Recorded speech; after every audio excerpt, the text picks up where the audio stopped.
Hey everybody, it's Sam with Wrestling Overtime, and I wanted to get the results show out to you guys as quick as possible. I know all of you are dying to find out what Raw's results brought us on March 16th, 2020 from the Performance Center.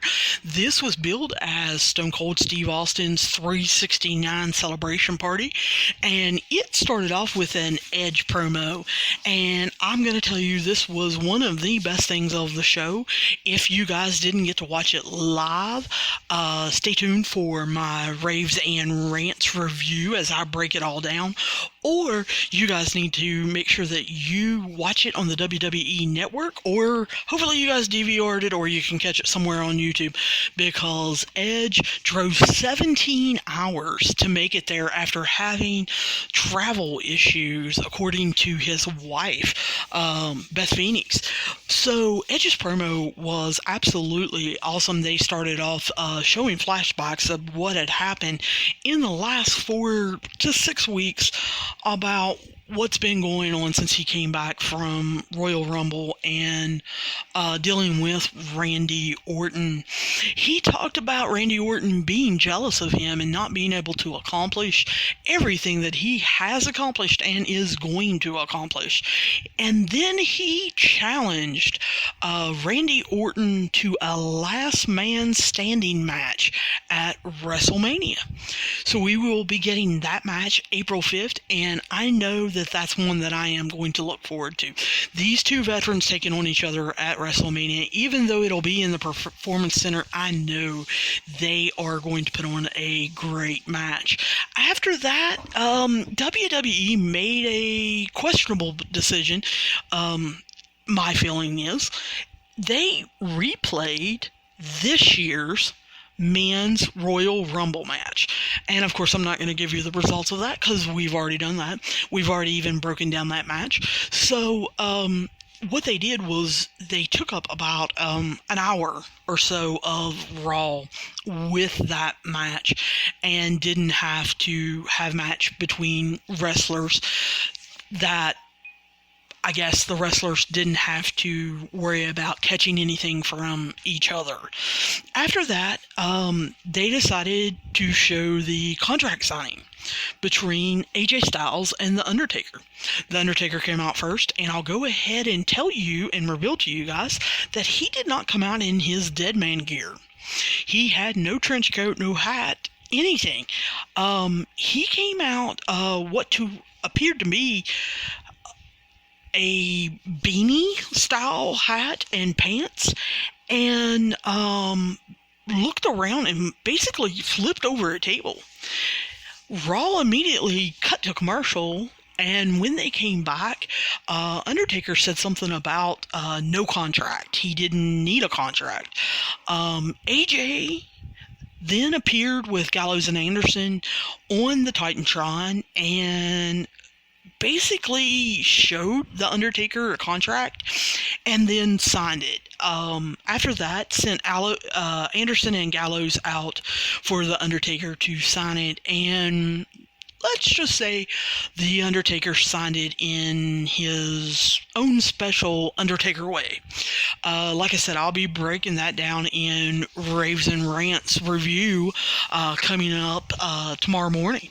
But then we actually had a match. The match we had, however, again, you are going to hear me gripe about again just a little bit, since it's the millionth, billionth, zillionth time that we've seen this match.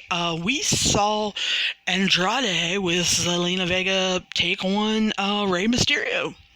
And Rey Mysterio won with hitting 619 and then his splash for the win. After that, we saw a Becky Lynch promo that she cut on Shayna Baszler. Basically, the synopsis was that she was going to hit Shayna like a truck. Then we saw Shayna watching Becky's promo that she gave straight into the camera, looking in as if she was looking into Shayna's eyes. Shayna was watching backstage, and she didn't appear to be real happy about it. I was looking forward to her either cutting a promo or going out there herself, but WWE decided not to. Then we got a Kevin Owens promo where he challenged Seth Rollins to a match at WrestleMania at the Performance Center, and he talked about how that was his old stomping grounds, basically, and he would have the home field advantage, and how he had not forgotten that Seth Rollins told him he was never going to make it in the WWE, that he wasn't WWE material. And then we had the Stone Cold Steve Austin 316 celebratory bash, where we knew someone was going to get stunned. Yeah, it ended up being Byron Saxton. And we knew he was going to drink some beer. However, I didn't suspect that he was going to end up drinking beer with Becky Lynch, who brought a cooler out to drink beer with good old Steve. And no, this time she didn't stun him. But that is your down and dirty, quick and easy, nitty-gritty results show of WWE Raw for March 16th at the Performance Center. Look forward to my Raves and Rants review on this. It should come out tomorrow sometime, and I encourage you guys, like I have said in other episodes, to make sure that you are subscribing to this podcast. On trying to give you guys as much different content and available content as possible, possibly doing some original programming reviews of WWE Network programming, or taking some notes on matches and putting it up on Wrestling Overtime's Facebook page.